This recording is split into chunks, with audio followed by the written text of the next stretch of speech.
Honorable député de Laurier-Sainte-Marie. Merci beaucoup, Madame la Présidente, et merci à mes collègues. Je suis enchantée de me lever ce matin pour pouvoir parler sur le projet de loi S-231 sur la protection des sources journalistiques. Madame la Présidente, les journalistes jouent un rôle essentiel dans notre démocratie. Le Parlement est une institution fondamentale de la démocratie. Moi, je pense que le travail journalistique l'est aussi. On n'a qu'à voir ce qu'ont pu accomplir des émissions comme Enquête ou The Fifth Estate. C'est des exemples qu'on donne souvent, mais c'est pas seulement eux, l'ensemble des journalistes, nos amis de la section de la presse parlementaire, les correspondants parlementaires, tous ces gens-là font un travail extrêmement important. Mais pour faire leur travail, il faut qu'ils puissent opérer librement, sans entrave excessive. Et malheureusement, on constate une tendance très préoccupante à ce niveau-là.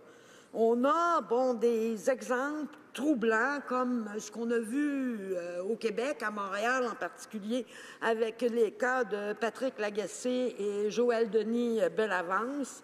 Mais on voit aussi une tendance plus de fond, à long terme, une tendance générale qui devrait vraiment interpeller tous ceux qui se préoccupent de notre démocratie.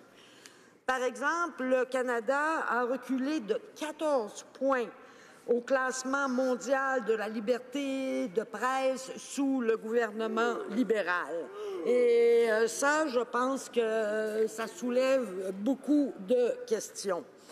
C'est pour ça que le projet de loi S-231 est vraiment un pas dans la bonne direction.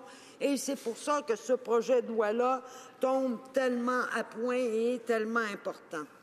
Le projet de loi va faire plusieurs choses, mais notamment, il va permettre aux journalistes de mieux protéger leurs sources. Et ça, c'est important parce que les sources journalistiques, si elles ne se sentent pas protégées, elles se taisent. Comme on parle de sources, on peut dire elles se tarissent. Et ça empêche les journalistes, elles retiennent de l'information qui peut parfois être cruciale. Et ça empêche les journalistes de nous donner une information complète, de mener leur enquête à fond. Donc, grâce aux modifications législatives suggérées, proposées dans ce projet de loi, un journaliste pourra refuser de divulguer un renseignement s'il estime que la confidentialité de sa source serait menacée. Et en fait, on renverse le fardeau de la preuve. Maintenant, ça va être aux policiers de prouver que le renseignement qu'ils cherchent est tellement important pour la sécurité publique qu'il est plus important que le droit de protection des sources. Alors, ça, c'est un élément important. On va aussi retirer le pouvoir aux juges de la paix aux juges de paix d'accorder des mandats de perquisition ou de surveillance. Ces pouvoirs-là vont être, parce qu'évidemment, il faut toujours qu'il y ait des juges qui puissent avoir ces pouvoirs-là, ces pouvoirs-là vont être transférés aux juges de la Cour supérieure et ça, je considère que c'est très important. Encore là, un petit chiffre qui est quand même troublant. On s'étonne de ce niveau-là, mais il y a 98 des mandats de perquisition ou de surveillance qui ont été demandés par la police de Montréal. 98 ont été approuvés. Je trouve que c'est un haut taux de réussite. Ce n'est pas parce que j'ai pas de confiance que la police n'est pas elle-même rigoureuse, mais ça me semble quand même un peu beaucoup. Alors, de s'assurer qu'on met vraiment qu'on regarde ça de façon très serrée, je pense, est une excellente idée. Et en fait, on va regarder ça, ce que le projet de loi propose, on va regarder ça de manière plus serrée aussi parce qu'un juge va pouvoir nommer une espèce d'avocat de la défense. Dans le cas de ces demandes de mandat-là, habituellement, le journaliste ou le média concerné n'est pas avisé que évidemment, si on veut faire une perquisition ou une surveillance, on n'avise pas la personne qu'on va surveiller, qu'on va la surveiller. Donc, la personne concernée ne le sait pas. En ayant un avocat spécial qui va être là pour défendre les droits de ce ou cette journaliste ou ce média, on s'assure que vraiment tous les points de vue sont pris en compte et on assure un processus judiciaire beaucoup plus équitable et beaucoup plus complet.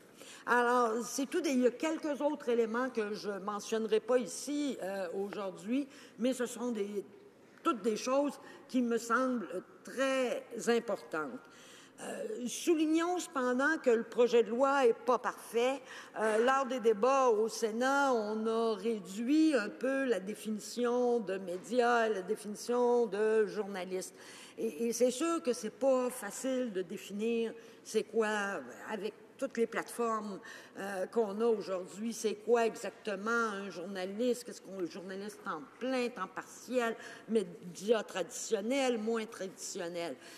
Mais je pense que c'est important de garder une définition quand même assez large de ce qu'est un journaliste, de ce qu'est un média, quitte par exemple à avoir des juges qui déterminent au besoin qu'est-ce qui est un journaliste et qu'est-ce qui est un média.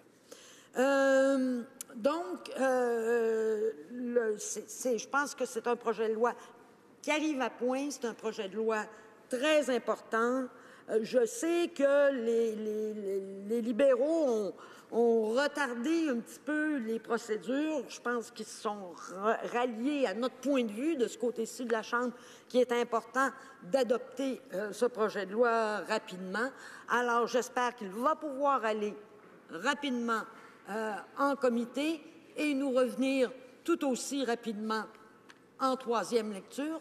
Et sur ce, je me tais, Madame la Présidente. Merci beaucoup. Très bien.